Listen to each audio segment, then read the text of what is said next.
CHS is a wonderful new development that I see in the humanitarian sector. It is very relevant and forward-looking. Some of the discussions that have been happening around, let's say, coordination and use of resources are now very much reflected in the new Core Humanitarian Standards, which I think is a welcome step.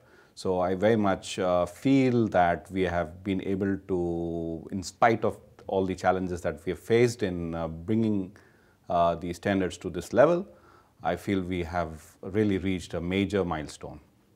SEEDS is actually a HAP certified organization, so we already believe and have a basic level of, let's say, discipline in our humanitarian operations with regard to the HAP standards. And I think this builds on that. The CHS builds on the existing HAP processes.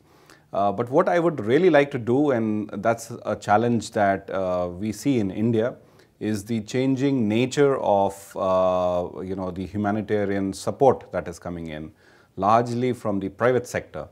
And I think sharing the CHS with the private sector and coming to a consensus, a mutual agreement on following such principles in how the aid is utilized, how the communities get benefited, is something that I'm very keen to pursue. In fact, if you ask me, this is the chief or the most important ask I have from the Core Humanitarian Standard, that an external verification process is an absolutely non-negotiable. We have seen the benefits of having an externally verified process in the HAP system, and in terms of getting the required credit from government, from our donors, from even vendors.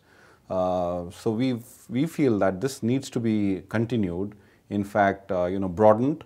Of course, there are ways of doing it, but that's a matter of detail on how we get this external verification process more decentralized, more open, and not limited to maybe just one organization globally.